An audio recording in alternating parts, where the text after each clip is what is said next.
감사합니다. 우리 하나님 말씀은 사도행전 9장 32절로부터가 되겠습니다. 9장 32절로부터 다 같이 보시도록 하겠습니다. 그때 베드로가 사방으로 돌아다니다가 룹다에 사는 성도들에게도 내려갔더니 거기서 에니아라 하는 사람을 만나 중풍병으로 침상 위에 누운 지 8해라. 베드로가 이르되 에니아야, 예수 그리스도께서 너를 낫게 하시니 일어나 내 자리를 정돈하라 하는데 곧 일어나니 룻다와 샤론에 사는 사람들이 다 그를 보고 주께로 돌아오니라. 요바에 다비다라 하는 여러 제자가 있으니 그 이름을 번역하면 도로다가 선행과 구제하는 일이 심히 많더니 그때 병들어 죽음의 시체를 씻어 다락에 누이니라. 룻다가 요바에서 가까운지라. 제자들이 베드로가 거기 있음을 듣고 두 사람을 보내어 지체 말고 와달라고 간청하여 베드로가 일어나 그들과 함께 가서 이르매 그들이 데리고 다락방에 올라가니 모든 바로가 베드로 곁에 서서 울며 두르가가 그들과 함께 있을 때 지은 속옷과 겉옷을 다 내보이고는 다 내보내고 무릎을 꿇고 기도하고 돌이켜 시체를 향하여 이르되 다비다야 일어나라 하니 그가 눈을 떠 베드로를 보고 일어나 앉는지라. 베드로가 손을 내밀어 일으키고 성도들과 과부들을 불러 들어 그가 살아난 것을 보이니 온 요파 사람이 알고 많은 사람이 주를 믿더라. 베드로가 요파에 여러 날 있어 시몬이라 하는 무도장인의 집에 머무니라. 아멘. 또 이걸 이렇게 읽었으니까 해석을 해봐야지 될 터인데 누가 좀 자원해서 앞으로 오셔요.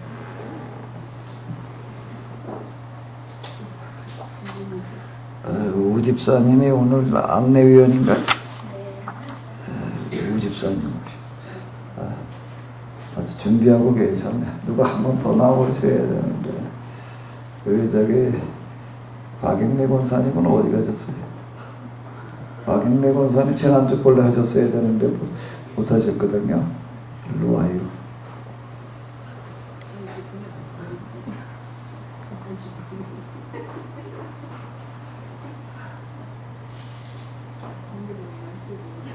그때 이만수 권사님 뭐 걸렸다고 그러셨는데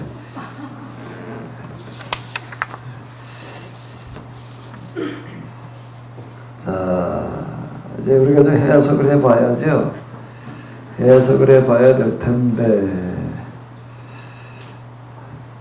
자 우리 저기 우 집사님 그때를 한번 해석을 해봐요. 그때가 언제를 말하는 거예요? 이 본문을 해석하는 데 있어서 이제 가장 중요한 그런 하나의 실마리가 뭔가 바로 그때 이 본문 해석하는 데 있어서 가장 중요한 실마리가 뭐냐 이걸 물어보려다가 너무 어렵다고 그럴 것 같아가지고 일단 그거 건너뛰어가지고서요. 그때가 언제를 말하는 거예요? 지금 여기 보면 32절에 그때라고 되어 있는데 네. 바로 위에 31절에 보면은 박혈연에서 이제 많은 사람들이 이제 여러 곳으로 흩어지고 다른 지방에 이제 많은 교회들이 세워져 나가는 그때를 얘기하는 것 같습니다. 그때 그러니까 베드로가 사방으로 두루 다니다가까지 한번 설명을 해봐요. 베드로가 다 사방으로 두루 다니다가 무슨 얘기지요? 베드로가 이제 여러 곳에 이제 교회가 세워진 것을 두루 다니면서 교회들이 든든하게 잘 세워져 가는지 살피고 다니는 예.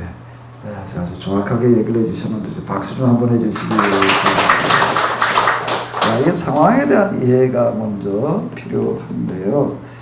예루살렘에 지금 박해가 일어나가지고 어떻게 됐나 하면 교인들이 다 지금 이제 예루살렘에서 있지를 못하고 유대, 사마리아, 또 이제 갈릴리, 또 이방 지역으로도 다 이렇게 흩어져 나가게 됐습니다. 흩어져 나가서 지금 이제 교인들이 다 흩어져서 지금 이제 피난들을 간 건데요. 그러다 보니까 지금 예루살렘에 있던 사도들이 그 이전에는 예루살렘에서 이제 주로 교인들을 가르치고 돌보고 그러다가 이제 어떻게 해야 돼요? 교인들이 다 피난을 갔으니까 어떻게 해야 되는 거죠? 피난 간 지역들을 찾아 돌보러 다녔다라는 이야기가 되겠습니다. 그때에 베드로가 사방으로 두루 다니다가라고 하는 것도 지금 이거를 얘기하는 게 이제 되겠습니다. 지금 이제 우리가 이 앞에서 봤던 이제 다메섹의 아나니아라고 하는 사람도 끝까지 이제 피난을 가는 어떤 그런 사람이 이제 이렇게 되겠고요. 그래서 지금 쭉 여기저기 흩어져 있는 어떤 그런 데를 교인들을 돌보는, 요즘으로 얘기를 한다면 이제 신방 가는 거를 얘기를 하는 거예요. 쭉 이제 돌보러 다니는 겁니다. 그러다가 어디를 갔다고요?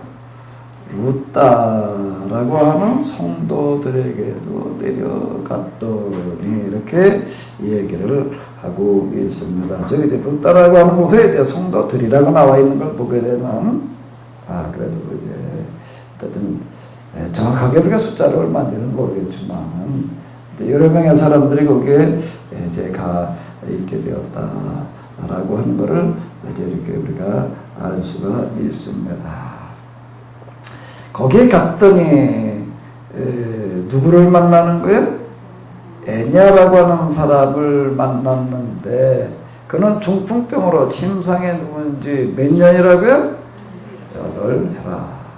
베드로가 그냥 뭐 다른 말들은 다 생략하고 간단하게 기록을 해놨는데 애냐야, 예수 그리스도께서 너를 낫게 하시니 일어나 네 자리를 정돈해라 라고 했더니 그 자리에서 일어났다. 루다와 이제 사론, 그 인근이 되겠는데요. 사는 사람들이 다 그를 보고 주께로 돌아오니라. 자, 이렇게 기록을 해 놨습니다. 이제 이렇게 지금 애냐라는 사람의 이제 중풍에서 낫게 되는 그런 이야기가 기록이 되어져 있는데요. 또 우리 박영미 권사님, 이제 이걸 우리가 또 좀 해석을 해봐야지요. 해석을 하는 거는 꼭 뭘 하는 거죠? 내용 파악하는 건가요? 내용 파악하는 건 해석이 아니에요. 내용 파악한 거예요. 이제 여기 루다에 가가지고 베드로가 무슨 일을 했는가 이런 건 우리가 다 봤어요. 그건 뭐 더 어려울 게 없어요. 그런데 해석은 뭘 하는 거예요, 권사님? 지금들 다 핍박으로 인해서 이제 성도들이 다 흩어졌잖아, 이방까지. 근데 여기서 이제 이방 루다라는 지역까지 와서 베드로가 아까 여기 중풍병자를 만나서 일으키는 그 사건을 지금 말을 하고 있는데, 그 사건이 지금 베드로의 힘으로 하는 것이 아니고 성령님께서 역사하셔서 이 지역에 이제 애니아라는 그 사람을 표적으로 기적으로 하는 것이 아니고 그냥 표적 삼아서 성령님께서 이 사람을 일으킴으로 인해서 이 지역에 많은 복음이 들어갈 수 있는 통로를 열어주신 것 같은 느낌이 들어요.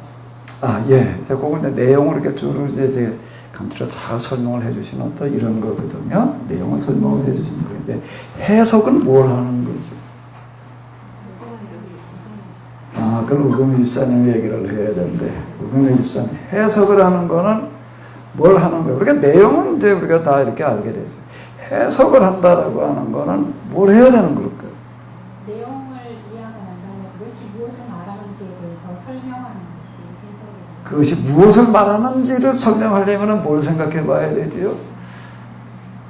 무엇을 말하는지, 이 사건이 뭘 말하는지를 말하려고 한다 생각해 보려면 뭘 해야 돼요? 누가의 의도를 알아야 되지 않을까? 예.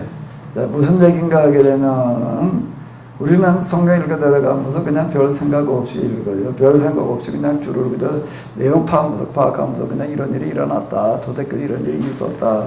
라고 그렇게 읽게 되는데, 이거는 누가가 써놓았던 일기를 읽는 것도 아니고 신문 기사를 읽는 것도 아니에요. 이 사건이 있고 난 다음에 어떻게 되는 거죠?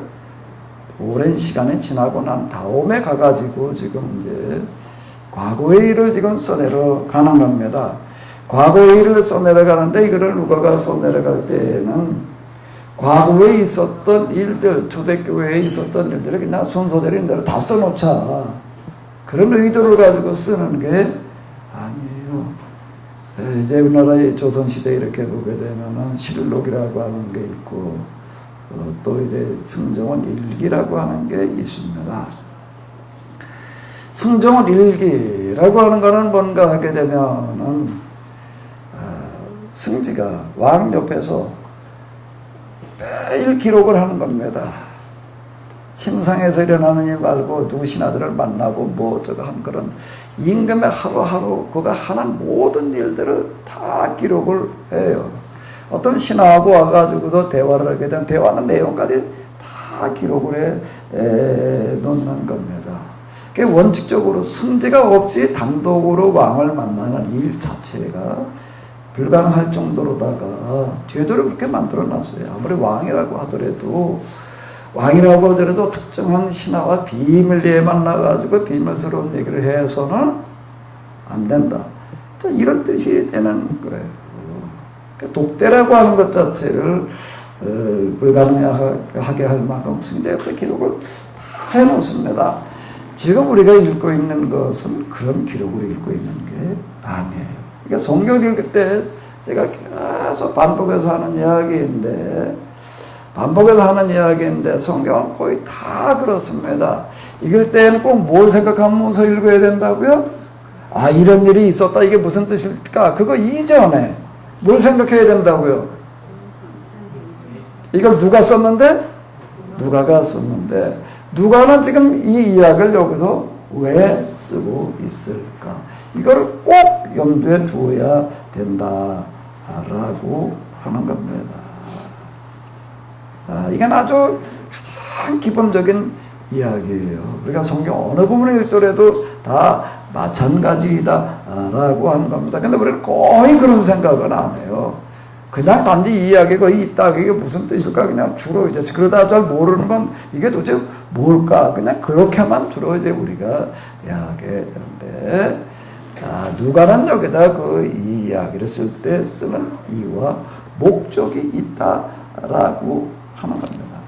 그 이유와 목적을 찾아내서 해석하는 거예요. 그게 뭔가 하면 바로 성경 해석이 되는 거예요. 성경 해석하는 데 있어서 물론 내용이 어려울 때는 어려운 내용을 풀어주는 것도 해석이지만, 이유와 목적을 이야기하는 게 성경 해석에 있어서 가장 중요한 기본이다라고 하는 겁니다. 서집사님, 마이크 좀 잡아보시고요. 그럼 이제 그 다음에 뭘 해야 돼요? 뭘 해야 돼 이제?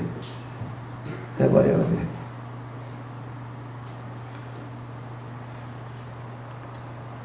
누가는 이걸 여기다가 왜 기록했을까?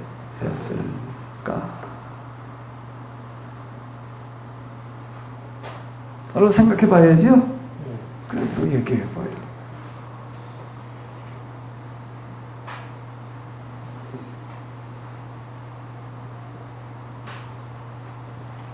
누가는 여기다 지금 이걸 왜 기록을 했을까?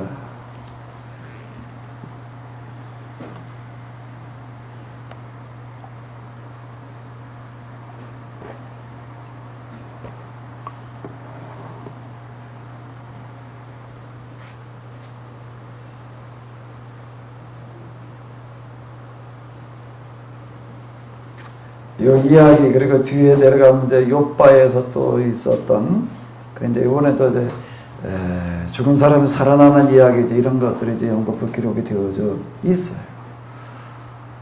이거 왜 기록을 했을까요?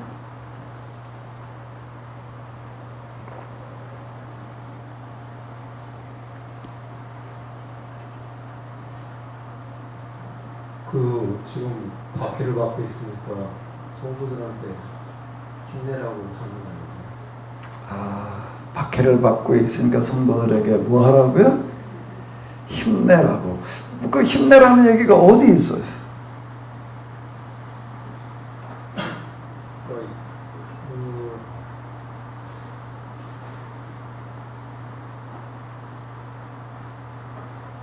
이런 일들 일어나는 거기 사건이 보면은 범상치 않은 사건을 통해서 예, 지금 우리가 이렇게 읽어보게 되면은 중풍으로 8년 있던 사람, 또 죽은 사람이 어떻게 되는 거죠? 살아나는 거예요. 뭐에 따라서 베드로가 하는 말 한마디에 따라서 이제 일어나는 어떤 이제 이런 것들이 이렇게 볼 수가 있습니다. 근데 이런 일을 찾아가지고서 일부러 기록을 해 놓은 거예요. 여러 가지 일들이 있었어요. 여러 가지 일들이 있었는데 지금 이거를 기록해 놨다라고 할 때는 아무 생각 없이 지금 기록하고 있는 게 아니에요. 다시 제가 이제 말씀드리는데, 제가 이제 한국사를 써내려가면서 지금 이제 조선시대를 쓰고 있습니다. 이제 세종, 이제 그 이후 이제 뭐 병자호란, 임진란, 뭐 이제 임진란 하면서 제가 이제 오늘 아침에 이제 새벽에 일어나가지고서 이제 또 임진란 가운데서 이순신 장군의 이야기를 좀 이렇게 제가 썼어요. 내가 이렇게 왔는데요. 이순신 장군의 이야기가 많습니다. 많은데 그 중에서 내가 이순신 장군이 했던 그런 일들, 뭐 전쟁 이야기, 뭐 어디서 뭐 어떻게 이겼고, 뭐 그걸 내가 지금 다 기록하는 게 아니에요. 그게 다 건너뛰어요. 그건 뭐 그런 건 뭐 우리 드라마에서도 그렇고 기록되어져 있는 그런 내용들은 너무 많고 대부분 한번 다 아는 이야기. 그걸 내가 그러니까 또 기록하고 있을 필요가 없는 거예요. 나는 내가 이순신 장군을 통해서 말하려고 하는 어떤 목적이 있는 거예요. 그러니까 거기에 맞는 것만 내가 이제 찾아가지고서 그쪽으로다 지금 이렇게 쓰는 거예요. 그게 뭔가 하면 이순신 장군의 이제 불패, 백전백승이에요. 전승 신화. 그래서 세계 해전사에 있어서 이순신 장군만한 어떤 그런 전성 거둔 사람이 없다. 근데 이게 놀라운 건 이순신 장군은 본래 수군도 아니에요. 육군으로 있다가 지금 수군으로 발령받은 게 지금 임진란 일어나기 14개월 전이에요. 정확하게 14개월 전이에요. 그 해전이라는 건 해본 적도 없는 거예요. 근무해본 적도 없고, 해군을 끌고 나서 전쟁해본 적도 없어요. 그리고 거기 발령받은 지가 지금 오래된 것도 아니에요. 다 해서 몇 년에? 14개월. 그리고 나가지고 전성대 고분에 저쪽을 맞추는 거예요, 저는요. 이순신 장군의 여러 이야기들 가운데, 어떻게 거기에 지금 수군으로다가 발령받은 지 14개월밖에 안 되는데 14개월 동안 이제 전쟁 준비를 하는 거예요. 전쟁 준비를 해서 이제 그 전함도 건조를 하고 어떻게 거북선도 우리가 잘하는 대로 개발을 해가지고 이제 그것도 지금 또 이제 거북선도 만들어 놓고 끝나자마자 이거 며칠 안 돼가지고 임진란이 거북선까지 개발해 놓고 그러고 나가지고 이게 싸우는 전쟁마다 다 이겨서 임진란이 우리가 그래도 어쨌든 많은 피해를 입었지만은 승절을 하는데 이제 가장 큰 역할을 한다고요. 그럼 저는 이렇게 묶어 들어가는 거예요. 뭐를 묻는가? 이순신 장군이 어떻게 해서 전승을 거둘 수가 있었느냐? 이제 이걸 얘기를 하는 겁니다. 이걸 얘기하면서 제가 또 일반적 전략가들은 아마 전쟁 전문가들은 거기 뭐 병법 뭐 이런 걸 가지고서 이제 얘기를 하려고 그렇게 묻지를 않는 거예요. 그렇게 묻지를 않고 저는 이제 정신문화 쪽으로 이렇게 묻고 들어가는 거예요. 그건 뭔가 이순신의 정신의 승리였다. 뭐 이제 민본 뭐 이제 이런 데다 초점을 맞춰가지고 이제 어쨌든 제가 이제 그런 쪽으로 기록을 해 나간다고요. 근데 기록하는 사람은 그 특별한 어떤 목적이 있는 거예요. 누가라고 하는 사람 지금 초대교회에 무슨 일이 일어났느냐. 그게 어떻게 해가지고 이렇게 로마 전역에 퍼져나갈 수 있었느냐. 지금 이런 큰 생각을 가지고 거기에 맞춰가지고 지금 필요한 것들을 갖다가 지금 기록을 해놓고 있는 겁니다. 그러니까 이걸 염두에 두면서 읽어야지. 아, 이 누가복음의 이 이야기는 이걸 얘기하려고 그러는 거구나. 이게 파악이 되는 거예요. 그게 해서 이제 우리 서집사님은 뭐라고 그랬나 하면 힘내라고 그랬대요. 박영미 권사님, 서집사님 하신 한 얘기를 또 좀 같이 연대 두면서 한번 얘기를 해봐요. 그런 방면으로도 볼 수는 있겠고요. 핍박받는 이제 성도를 근데 여기서 지금 이 복음이 이제 유대인들에게 율법주의 그 신앙에 젖어 있는 유대인들에게만 구원이 있는 제가 이제 느끼기에는 구원이 있다고 이렇게 하면서 이렇게 유대인들은 살았는데 지금 이방인에게까지 이 복음이 전해 들어가는 게 과정 속에서 이렇게 중풍병자도 있는데 그래서 유대인에서의 구원이 이제 이방인에까지 넘어가는 과정에서 표적으로 인한 성령의 역사로 인하여 중풍병자도 일어나고 그러면서 이제 이방인들도 주님께 들어오는 그 말씀도 있죠. 그 진리의 말씀도 선포하고 그 말씀에 대한 이제 중풍병자에 대한 그 치유하신 성령의 역사하신 그거를 인해서 많은 이방인들에게까지 복음이 이렇게 전해져가는 그 과정을 조금 생각할 수 있어요. 예. 근데 그런 목적 이런 것들 아주 잘 설명을 해주셨는데 우리 박수 좀 한번 해주시기 바랍니다. 누가복음을 써내려가면서 처음부터 시작을 해가지고서 그래서 일관되게 지금 얘기해 나가고 있는 게 있습니다. 갈릴리 어부 출신들이 예루살렘에 모여가지고서 어떻게 교회를 세울 수 있었느냐. 그건 사실 불가능한 거예요. 교회를 세워서 전도를 하는 거는 고사하고 이 사람들이 와가지고서 예루살렘에 붙어서 사는 것도 불가능한 거예요. 예루살렘은 양극화된 사회인데 어떤 데인가 아주 그 의인 그룹들 제사장들 비롯해서 서기관 바리새인들에 해당되어지는 아주 최고 의인 그룹들, 그러니까 정치, 경제, 종교 지도자들 그런 사람들이 있고요. 정반대로 어떤가 하게 되면은 여기 이제 베스다 연못가에 모여 있던 그런 그 병자들처럼 또는 고린들처럼 이제 또 와가지고서 이제 그들에게 구걸을 하면서 이제 또 보호를 받으면서 살아가는 사람들 그런 사람들이 주로 사는 데예요. 갈릴리 사람들이 여기 와가지고서 뭐 어떻게 뭐 그건 불가능한 지역입니다. 갈릴리 사람들이 일단 죄인들이기 때문에 그건 어려운 지역이고요. 근데 누가는 지금 이렇게 나가는 거예요. 그런데 거기서 어떻게 해가지고서 예루살렘이라고 하는 데에 그 판도가 바뀔 만큼 그 복음에 퍼져나가는가. 그게 사람의 힘, 사람의 어떤 계획이나 예상이 아니었다는 거예요. 아주 시작부터 그렇게 나아가는 겁니다. 그게 뭔가 하면 오순절 때 성령이 임하는 거고, 성령이 임함으로 말미암아 뭐가 되는 거고요? 방언이 일어나는 거예요.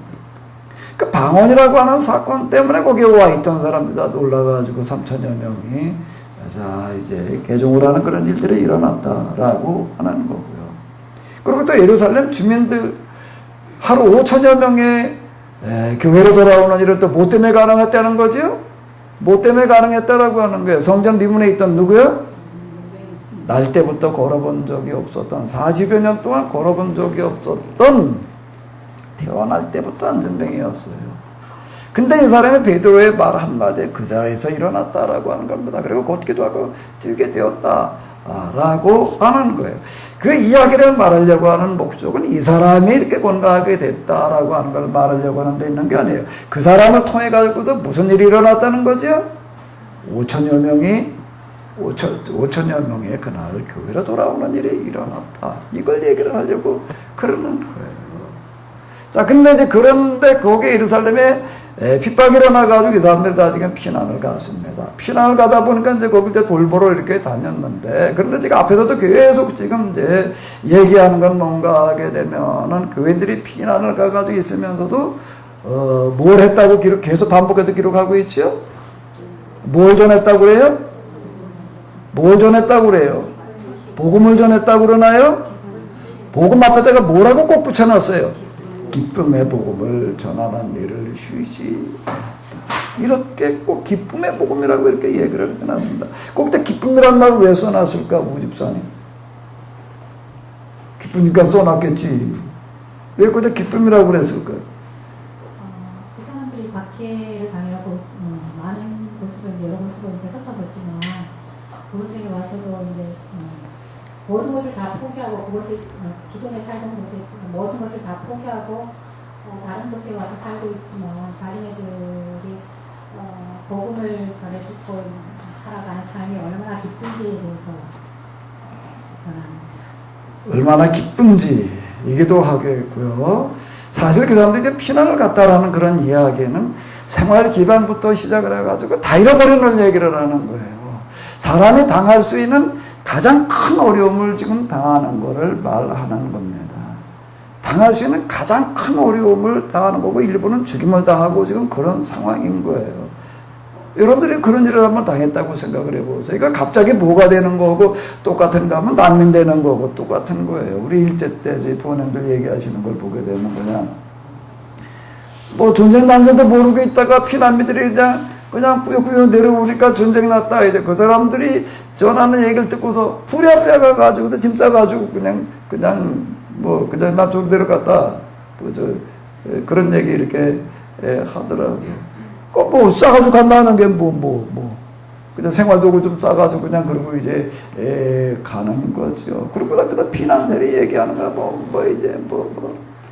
보통 이제 힘든 그런 얘기들을 얘기하는 게 똑같은 상황이 벌어지는 거예요. 근데 뭐 기쁜 일이 있겠어요? 뭐 즐거운 일이 있겠어요? 그런데도 불구하고 그 당시 교인들은 그걸 어떻게 받아들였는가 하게 되면은 영광과 기쁨으로 받아들였다. 자, 이걸 지금 얘기를 해놓고 있는 겁니다. 다른 어떤 이유 때문이 아니라 우리가 예수님을 믿다가 이런 일을 당한다라고 하는 거를 뭘로 받아들였다고요? 영광으로 받아들이고, 또 그러다가 보니까 뭐가 주어지는 거예요?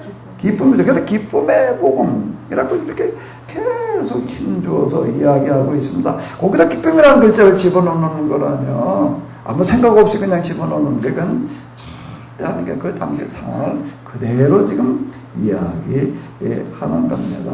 기쁨의 복음을 전하는 일을 멈추지 않았다. 이렇게 얘기를 해놓고 있습니다. 그럼 기쁨의 복음을 전하면 그걸 누가 받아들여요? 이만수 권사님은 받아들일 수 있으실까? 거기에 지금 아직 루따, 요빠하고 샤론은 어딘가 하면 거기는 다른 나라가 아니에요. 해안이 되는 거예요.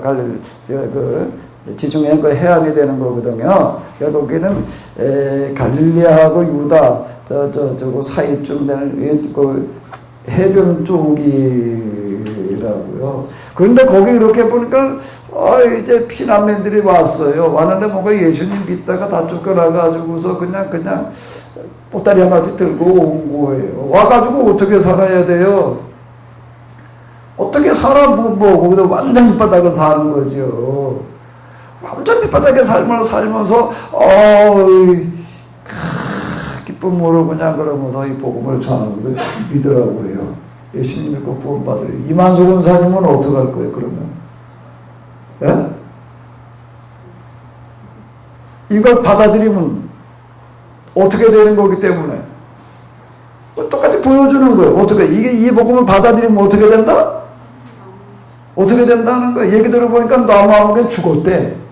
잡혀가 죽었다는 거예요. 그리고 자기들은 지금 겨우 그냥 보따리만 챙겨가지고 이제 야반 도주하듯이 도망와가지고 지금 그러고 있는 거예요. 그리고 그 신앙을 같이 가지자라고 지금 권하고 있는 거예요. 그러면 그거 받아들일 거야, 안 받아들일 거예요? 안 받아들이신다고요? 솔직한 얘기인 것 같아. 이춘재 권사님은 어떠셨을까? 이춘재 권사님은 하시는 걸 보면 남자예요, 여자가 아니에요. 내가 언제 제가 처음 내 그런 인상을 딱 받았나? 우리 처음에 그냥 저기 어디 가가지고 고구마지 뭐 심자고 뭐 간 적이 있었잖아요. 거기 갔는데 그냥 여름에 이제 지금 이제 삼복도일 때 그때 이제 고구마 뭐 밭을 매러 가는데 그냥 고구마가 좀 자라기 때도 풀이 그냥 이래. 그래서 그걸 매러 가는데 엄두가 안 나는 거야. 그냥 모기는 그냥 이게 덜 끓는 정도가 아니라 그냥 아주 목이 소굴인데다가 발만 한 발 디디면 뱀이 나올 것 같아가지고 나 엄두를 못 내. 그런데 진짜 권사님이 이렇게 오더니 오더니 그냥 통을 벗고 그냥 들어가가지고서 뱀이 있으면 내가 다 쫓아보겠다. 목이 나오려면 나와봐라 그러시는 것 같아. 그래서 내가 그걸 보고서 내가 참 옷만 여자 옷을 입었지 사람은 남자가 되어야지. 그런 이춘재 권사님은 절대 그런 거 두려워하지 않고 그냥 그런 거라 그러면 나 여전히 밑에 그러셨을 것 같은데 어때요? 아니 이게 아니라고요? 이거예요 지금요. 상황이 지금 이런 겁니다. 이런 그 누가 믿었고 누가 받아들이려고 그러겠어요 이게요. 복음이 지금 확산되어져 나간다라고 하는 게 지금 이런 걸 얘기를 하는 거예요. 예수님에 대한 무슨 수간하다 그때는 잡히가 죽는다 말이야. 다 털리고 완전 빈손으로 와가지고서 지금 어디 가도 이삭이나 줘다 먹고 그냥 그런 수준의 삶을 살고 있는 거를 지금 얘기를 하는 거예요. 이런 상황인 거예요. 그러면 이걸 어떻게 해야 돼? 박영미 권사님 어떻게 해요? 이게 사도행전이 성령행전이잖아요. 이게 사람의 힘으로 되는 것이 아니고 이게 복음의 진리가 바른 진리가 이렇게 함께 이제 전파가 되지만은 거기서 그 말씀으로는 이 이방인들이 또 이것을 목사님 말씀처럼 수긍하고 받아들이기 참 어렵다고 생각이 들어요. 그래서 성령님께서 우리 성령 받았다고 했잖아요. 모여 기도할 때.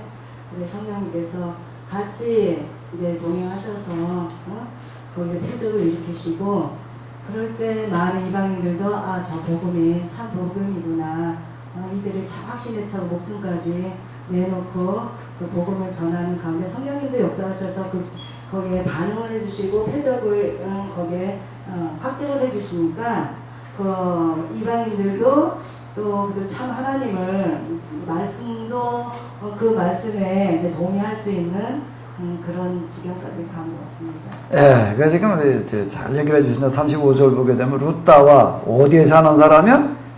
사론에 사는 사람들이 뭐라고 나와요? 다 그를 보고 죽게 돌아왔다라고 이렇게 얘기를 하고 있는데, 그러니까 이런 거예요. 여기서 얘기하려고 하는 거는 그냥 우리가 할 수 있는 데까지를 하고 있는 거예요. 예수님의 제자들은 예수님께서 승천하시고 난 다음에 예루살렘에 모여가지고 할 수 있는 게 뭐예요? 모여가지고 기도하고 있는 것밖에는 없는 거예요. 기도하고 있다가 보니까 그게 한 마음과 한 뜻이 되어서 이렇게 들어가잖아. 한 마음과 한 뜻으로다가 모여서 기도하다 보니까 거기에 성령이 마시는 거예요. 성령이 마시게 되면 자기들이 입으로다가 그렇게 예고를 말하는 일이 일어나리라는 걸 미리 알고 있었을까요? 알긴 몰라요. 그건 하나님께서 절대 먼저 미리 알려주시지를 않으셨을 겁니다. 하나님이 틀림없이 그러시더라고요. 그러니까 미리 알려주질 않으시는 거예요. 전혀 예상할 수 없는 방법으로다가 이끌어 가시는 거예요.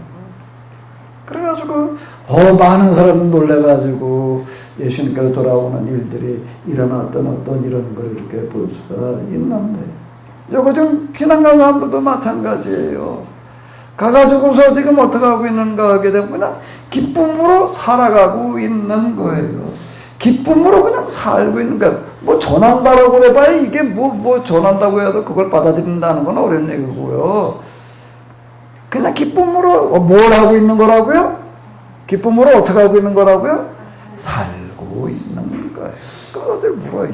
저 피난와가지고 지금 그런 큰 재앙을 당해가지고 뭐 이렇게 좋은 일이 있어가지고 그러냐? 그러면 뭐라고 얘기를 해요? 내 안에 누가 계시다고? 예수님에게. 그분이 나에게 이런 기쁨을 주신다.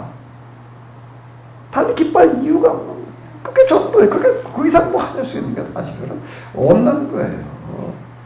그리고 뭐 여기 그때 지금처럼 뭐 이렇게 도시 지역도 아니고 시골고 조그만 동네에서 맨날 그냥 저 여호와의 증인들 뭐냐고 떼져가지고 그냥 전도하고 있을 거예요. 그냥 살고 있을 뿐이에요. 기쁨으로. 그렇게 살고 있다가 보니까 그들이 할 수 있는 것까지가 다 합니다. 뭘 더 할 수가 있겠어요 거기서. 그런데 여기에 이렇게 보게 되면 하나님께서 거기에 가장 적절한 방법으로 함께 하시는 거예요. 뭐예요?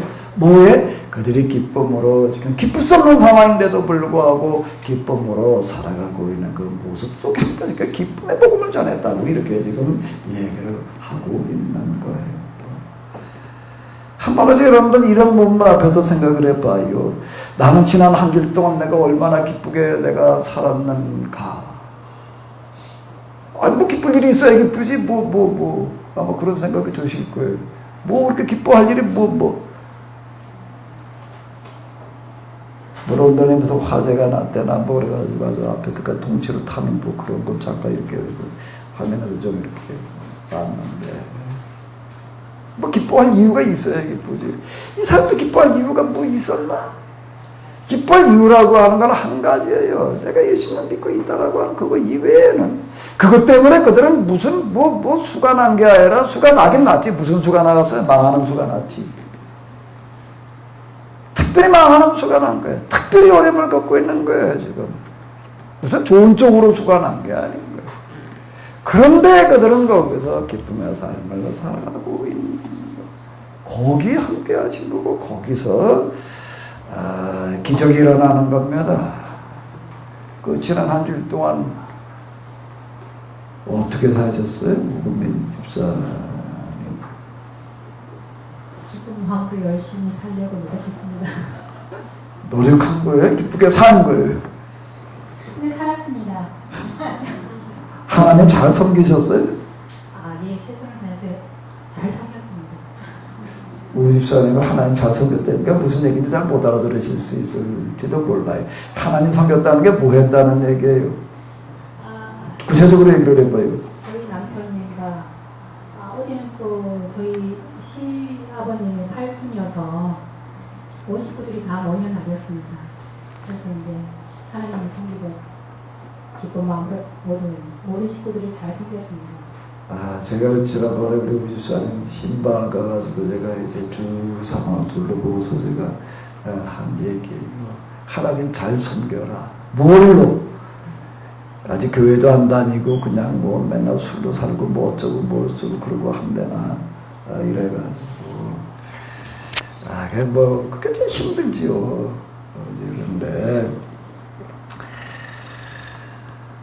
술로 살아가고 있는 술을 악으로 여기고 살아가고 있는 남편을 쳐다보고 있는 우리 집사님도 힘들겠지만 그렇게밖에 살 수 없는 하루 종일 그거 영혼용 택시 그 운전을 하는데 끝나고 나가지고서 이제 그 다음에 같이 우리 술 마시는 게 이제 일이다 뭐 그런 얘기를 하는 거예요.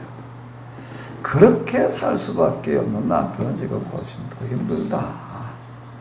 그래서 제가 이렇게 얘기를 했어요. 하나님을 섬긴다는 것은 딴 걸 얘기하려고 그러지 마라. 그 남편을 누구처럼 섬겨라?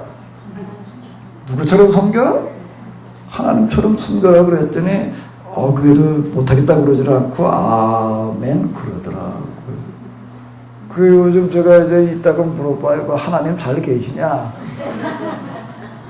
요즘 이제 개인 택시가 나왔대요. 개인 택시가 나오고 이렇게 해서 전에보다 좀 낮아가지고 친구들 마시고 이제 시간 날 때마다 그래도 이제 이제 술이 바뀌어서 등산을 다닌대나 뭐 어쩐 데나 뭐 이제 그런 얘기를 하더라고요. 하나님 잘 계시냐? 하나님 잘 섬겨라. 제가 이렇게 이제 얘기를 하는데 근데 우리 집사님은 진짜 잘 섬길 것 같아. 아멘? 여러분들 다 하나님 잘 섬겨요. 하늘의 하나님만 섬기겠다고 그러지 말고요. 여러분들과 같이 늘 함께 계시는 하나님 잘 섬겨요. 아멘. 박영미 집사님, 박영미 권사님, 하나님 잘 섬기셔요? 예? 잘 섬겨요. 이만수 권사님, 박영미 권사님이 임 권사님을 하나님 좀 섬기는 것 같아요? 제가 더 잘생깁니다.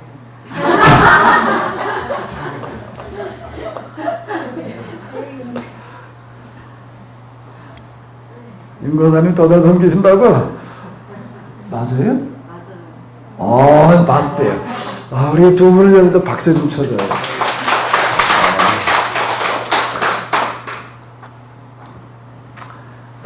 신앙생활이라고 하는 건 무슨 특별한 걸 말하는 게 아니에요.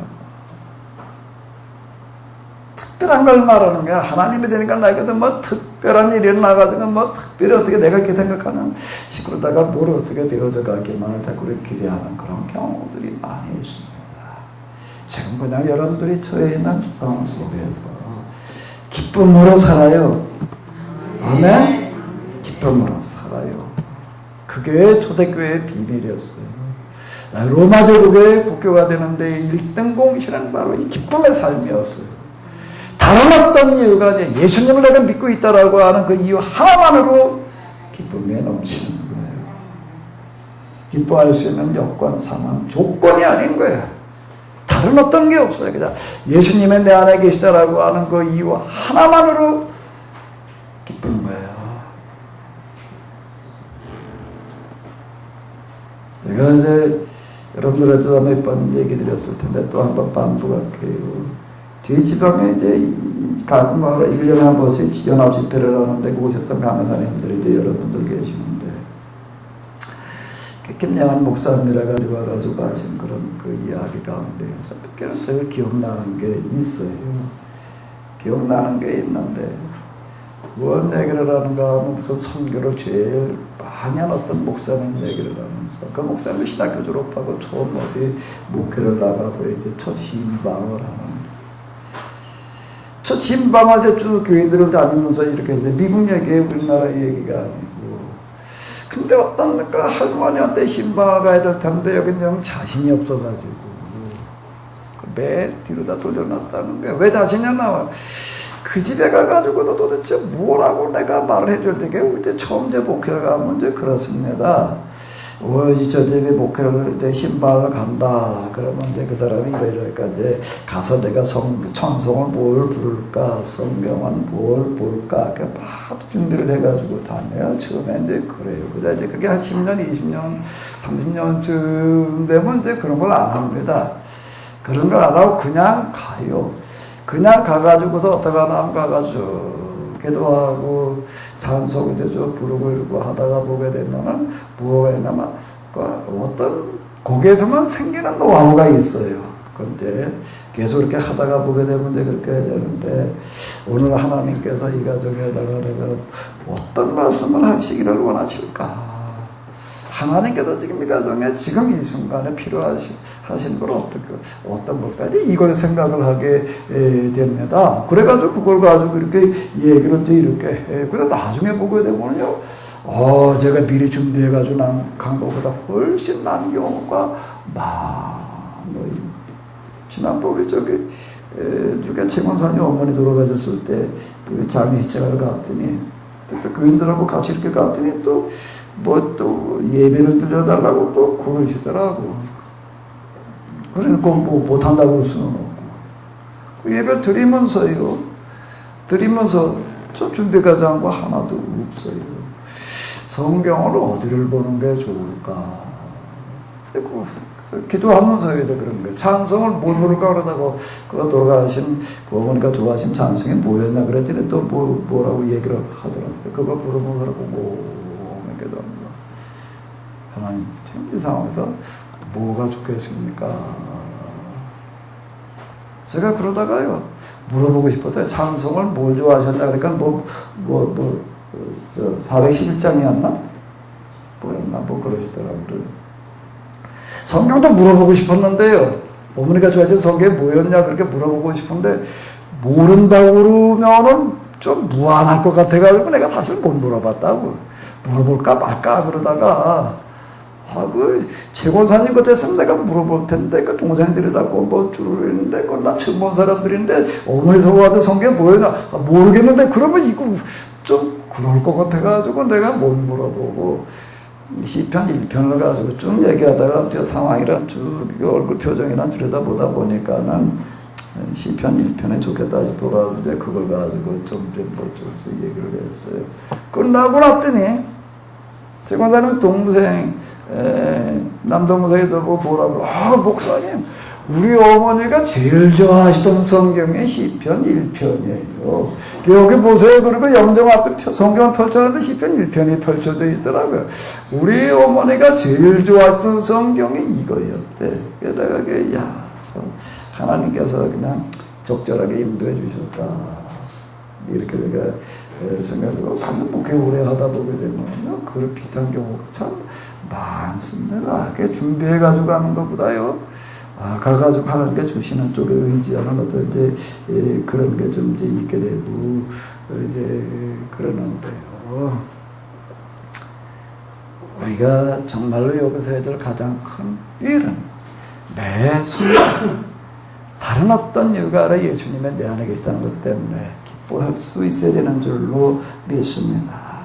그 김영환 목사님이 얘기한 예화 가운데 하나가 그 신참 그 목사님이 저 집에 뭐라고 가서 얘기를 해야 되나 그 집에 좀 자신이 없어가지고 뒤로 미루다가 이제 맨 마지막으로 이제 안 갈 수는 없고 갔는데 가서도 자신이 없는 거예요.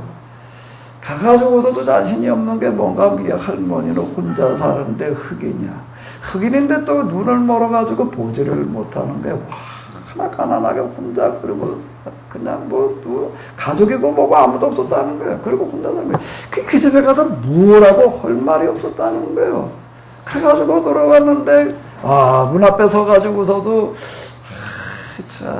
이거 난감해가지고 그래도 들어가는데 이 할머니가 혼자 그냥 사는데 보니까 뭐 집이 엉망이지 그런데 그냥 얼굴에 라고 찬송에도 부르고 그냥 기쁨에 넘쳐 있더라는 거예요. 그 신방 가가지고서 물어봤대. 신방 예배 드리기 전에 할머니 뭐가 그렇게 기뻐요? 뭐가 그렇게 기뻐요? 이렇게 물어봤대요. 박영배 권사님 뭐라고 대답을 하실 것 같아요? 내 안에 예수님 계셔서 기쁘다고. 박수 좀 쳐주세요. 그분의 원문을 그대로 얘기를 하더라고요. Jesus touched me now.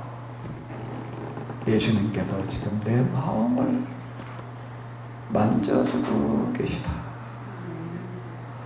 그 말을 듣고 이 목사님이 충격을 받아가지고요. 왜? 뭐 때문에?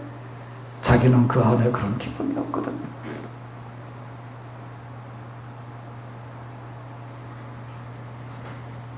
그 자리에서 통곡을 하고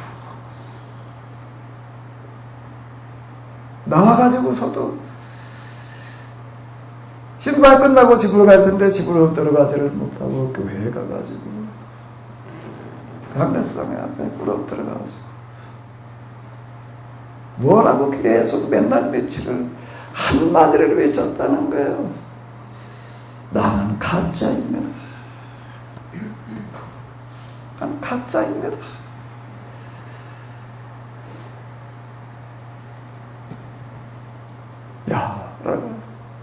주일날이 됐어.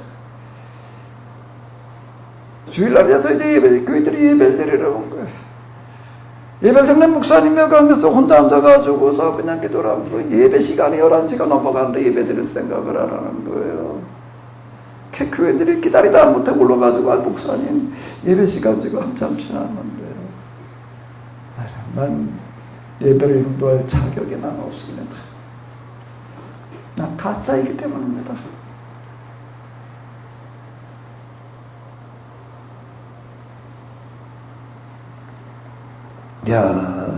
날 며칠 그러고 있다 일어났다는 겁니다. 언제 일어났을까요?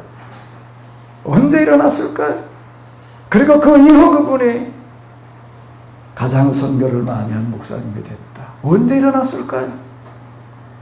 그 안에 그 기쁨이 생기고 난 다음에 내 안에 그 기쁨, 저 할머니, 흑인 할머니, 혼자 사는 할머니, 나의 그냥 그러면서 그 할머니가 느끼고 있는 기쁨, 그 기쁨이 내 안에, 그런 기쁨이 내 안에 있지 않는 나는 가짜다. 목회법은 다 내가 지금 할 자격이 없는 자다. 그러고 앉아가지고 몇 날, 며칠 있다 보니까 그 마음 속에 그 기쁨이 주어지더라. 평생 그거 가지고 목회를 하고 그거 가지고 전도를 해야 되는 그런 많은 성과를 거뒀다. 난 그게 늘 기억나요. 우리 안에 과연 그런 기쁨이 있는가? 그런 믿음이 있는가? 내가 지금 예수님을 믿고 있다라고 하는 증거가 뭔가?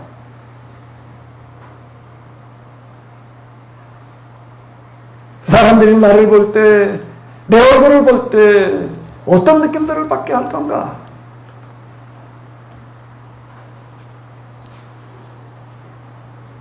누가서 내려가고 있습니다.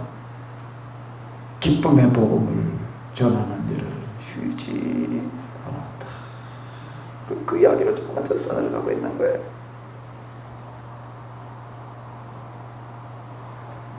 그걸로 끝나지 않냐고 어떻게 되는가 하면 여기에 지금 애냐라고 한 사람이 일어나는 거예요. 물론 베드로에게 특별한 어떤 일이 있어서 그렇게 됐다. 베드로가 물론 여기에 대표적으로 나서 있기는 하지만은 여기 지금 루다에 살고 있는 사람들의 그 삶이 이거를 가능하게 하는 겁니다. 왜? 그 지역을 바꿔놓게 하기 위해서. 어디쯤 되게 되면 하나님께서 그 다음 일을 하시는 줄로 믿습니다. 그 우리는 뭘 하는 건가? 뽐뿌라는 게 있어요. 뽐뿌. 백화점 집에 가니까 뽐뿌 있던데, 그 내가 접대가서 때 해봤더니 저 씨를 만들게 봐도 플라스틱은 아닌 것 같더라고요. 내가 좀 여기다 갖다 내 그거 하나 좀 설치해 놓고 싶어요. 뭘 때문에? 뭐 때문에? 그 펌프에 물이 올라오게 하려면 뭐가 있어야 되나? 아시네. 그 펌프 써보셨나? 요즘 수도권 이렇게만 하면 나오는 줄 알지. 이런 목을 갖다 넣고 가서 뻐뿌덕거리게 물 쏴봐 퍼올려봐라 말이에요. 왜요? 그게 뭐가 중요한 거죠? 마중물이라는 게 있어요. 하나님의 역사가 일어나기 위해서는 우리가 부어야 될 마중물이라는 게 필요한 거예요. 나는 한 일 동안 마중물을 내가 얼마나 붓고 있었는가. 그 얘기들이 지금이야. 어디쯤 되니까 베드로를 보내가지고, 베드로가 미리 저기 가면 뭐 중국교자 있다 내가 가면 고치다 그 생각 가지고 간 게 아니야. 마음에 감동이 오는 거예요. 애냐야, 예수 그리스도 너를 낫게 하시니 일어나 네 자리로 동돌아가고, 성장 비문에 있던 안전대기에게 한대교 같은 얘기를 하는 겁니다. 그때 일어난다는 겁니다. 이 구절을 다시 한번 이제 그러면 해석을 해봐요. 자, 그래서 박영래 권사님 읽고 한번 이번에 이걸 해석을 해보셔요. 웃다 사론에 산 사람들이 다 그를 보고 주께로 돌아오니라. 해석을 한번 해봐요. 애니아의 병상에서 성령 역사로 치유함을 보고 루다 사론에 사는 사람들이 다 하나님의 역사하심을 보고 다 주님께 돌아옵니다. 여기서 특히 그를 보고라는 게 무슨 뜻일까요? 에리야가 병상에서 치유하심을 받은 에리야를 보고 그거 하나 하고 또 하나 뭐가 있을까요? 그건 맞을까요? 그것만 또 하나, 요 글을 보고라는 것 속에 그 속에 기쁨이 충만한 것을 보고 글을 보고라고 하는 것을 우리는 자칫 뭘로만 생각을 하게 되는가 하게 되면 그가 질병에서 8년 동안 종병이다 낫다라고 하는 기적이라고 하는 거 하나만을 생각하기 쉽습니다. 근데 지금 누가복음 사도행전에서 절대 그런 방식으로 그렇게 나가지 않아요. 기록하는 그 방식의 특징이 있습니다. 갖다 쭉 한번 비교를 해보세요. 여기 속에 여기 지금 그 다음 설명은 나와 있지 않지만 그를 보고라고 하는 그 보고라고 하는 얘기 속에 뭐가 들어가 있는 거지요? 여기 이렇게 물어볼 수가 있어요. 우리가 거기 수많은 병자들이 있었을 거예요. 병자가 이 사람 하나만 있는 건 아니라고요. 수많은 병자들이 있었어요. 근데 병자 다 고쳤다는 얘기가 아니에요. 지금 요 사람에게 하나를 기록을 해놓고 있습니다. 그럼 물어볼 수가 있어요. 많은 사람들이 있었을 텐데 왜 하필 이 사람이었을까? 애냐였을까? 왜 애냐예요? 왜 애냐예요? 애니아가 그 복음을 받아들였을 것 같아요. 받아들여서 성령. 요걸 가지고 얘기를 하세요. 애니아가 이 복음이 전해졌을 때 그 복음을 기쁨으로 받아들여서 성령님이 그걸 보셔서 거기서 역사를 하셨다고 생각됩니다. 예, 그리고 또 하나는요.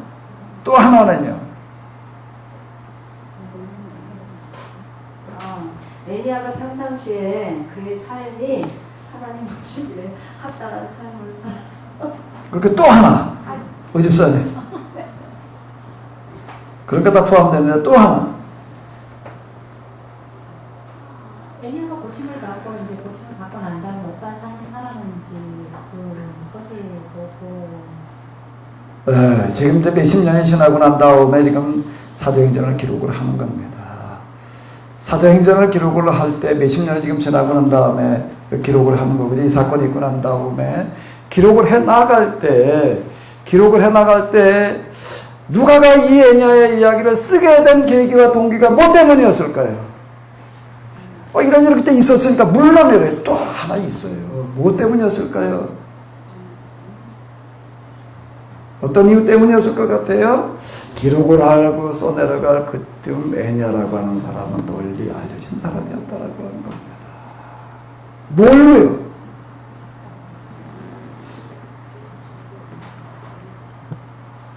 교회에서의 하는 선교 활동 일들로 애냐라고 하는 사람이 지금 이와 같은 어떤 역할들을 하고 있는데 그가 본래는 이런 사람이었다. 그러니까 이걸 기록을 할 당시라고 하는 거가 이제 우리가 또 생각을 해봐야 되는 거. 사건 당시만 볼 거잖아요. 기록 당시를 볼 때 왜 이야기를 선택을 하느냐라고 얘기를 할 때 여러 이야기가 있을 수가 있어요. 그거를 어디를 보게 되면 알 수 있는가 하면 로마서를 보게 되면 맨 마지막에 열고 해놓고 있는 여러 사람들이 있습니다. 아무에게 문하래라, 아무에게 문하래라, 아무에게 문하래라. 그건 뭔가 그 당시 오늘 우리는 전혀 모르는 사람들이 대부분이지만 그 당시에는 그 사람들이 많이 알려진 사람들이에요. 알려진 사람들 그리고 어떤 계기를 통해 가지고도 예수님을 믿게 되니까 이걸 지금 얘기를 하고 있는 겁니다. 이 일로 말미암아 이 애니아라고 하는 사람은 8년 동안 누워있던 병에서 나았을 뿐만 아니라 그 이후 그는 교회를 위해서 많은 일을 한 사람이 되었다 라고 하는 것들을 지금 여기 같이 보고서라는 얘기 속에는 이 얘기가 들어가 있는 거예요. 그 다음 이야기로다가 또 내려가 보자고 이제 욥바라고 하는 곳으로 갔어요. 욥바라고 하는 곳이 있는데 이제 욥바라고 하는 곳에는 여기도 또 제자들이 또 여러 명이 있었는데 거기에 누가 있었냐면 도로가라고 하는 여자가 있었는데 그 사람이 죽었습니다. 죽었는데 장례를 치르려고 모였던 사람들이 무슨 얘기를 들었냐면 베드로라고 하는 사람이 지금 어디에 와 있다? 루다에 와 있다는 얘기를 들었어요. 그러니까 루다는 오빠하고 가까워 지도 펼쳐놓고 보게 되면 실제로 얼마 거리가 안 됩니다. 그래도 어떻게 했는가 하게도 어떻게 했다는 거예요? 베드로를 요청을 해서 와 주십시오. 왜요? 어떻게 해달라고? 돌아가가 죽었는데 어떻게 하게 해달라고? 다시 살려내놔달래.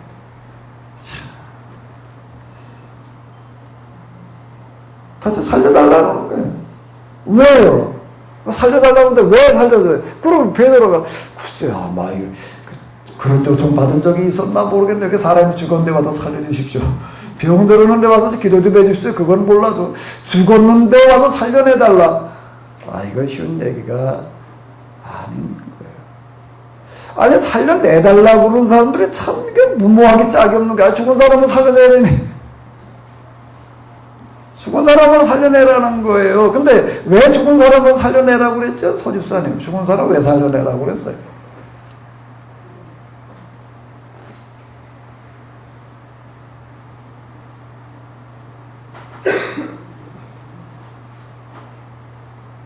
죽은 사람은 살려내라는 거예요. 왜?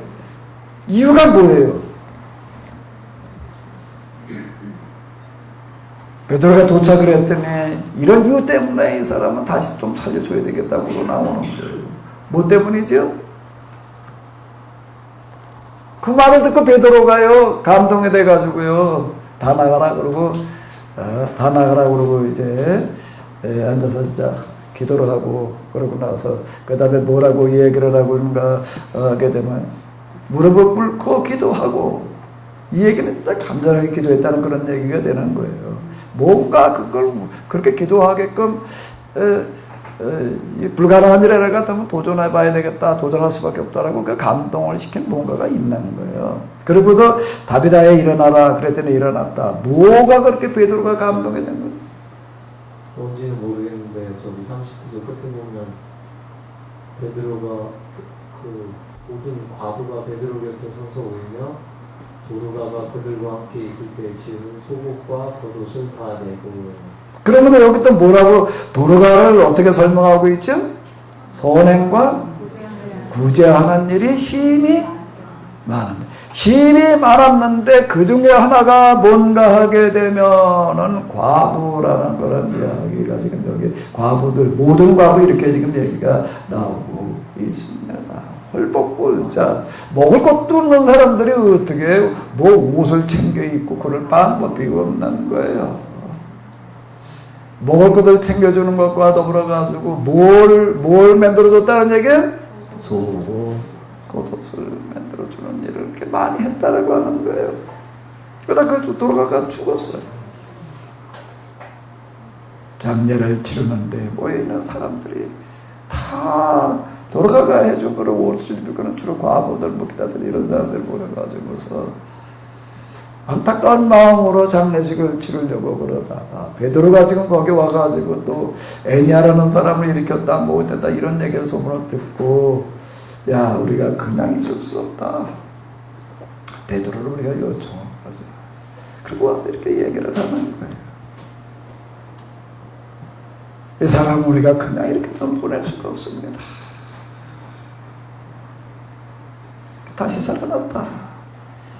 이렇게 얘기를 하고 있는데 이 얘기는 앞에 애냐의 이야기와 연관되어지는 부분이 있습니다.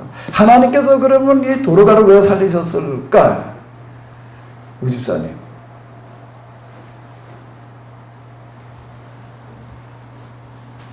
하나님께서 도르가를 왜 살리셨을까? 평소에 그가 살아가는 삶의 모습이 이 땅에서 정말 하나님 나라가 이루어지기를 간절히 바라면서 그러한 일들을 했던 사람이기 때문에 하나님께서 살려주신 이유가 뭐라고요?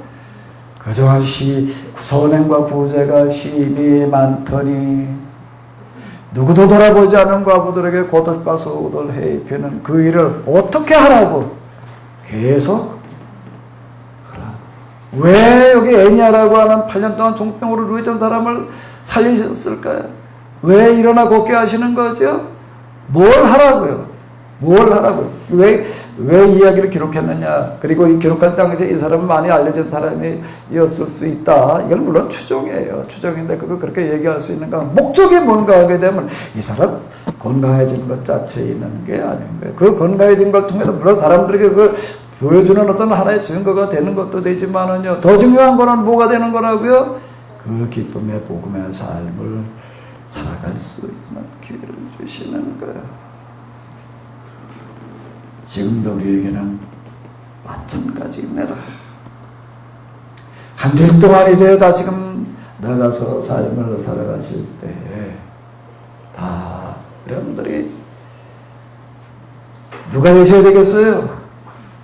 애냐. 이거 누구요?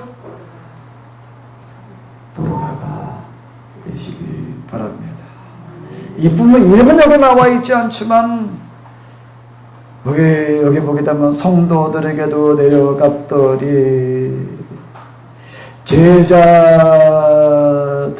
여기 제자들이라는 건 누굴 얘기를 하는가 하면 요바에 살고 있는 교인들을 말하는 거야. 특히 그런데 성도라고 부르지를 않고 제자라고 써놓은 이야기는 왜 제자라고 써놓았을까요? 예수님의 12제자여서 그랬을까요?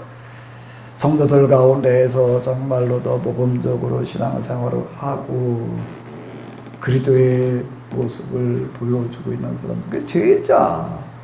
이렇게 구분해가지고서 얘기하고 있는 어떤 이런 것들을 볼 수가 있습니다. 이름없는 사람들이에요. 한 주일 동안 꼭 성도가 되시기 바랍니다. 제자가 되시기 바랍니다.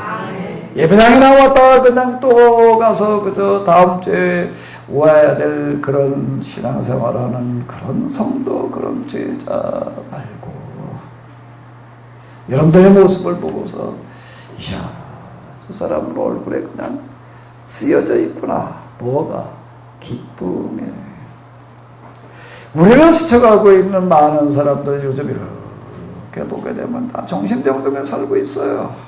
다 우울증, 번증, 증 하나씩은 다 가지고 다니는 것 같아. 나는 운전면허증 하나 가지고 다니는데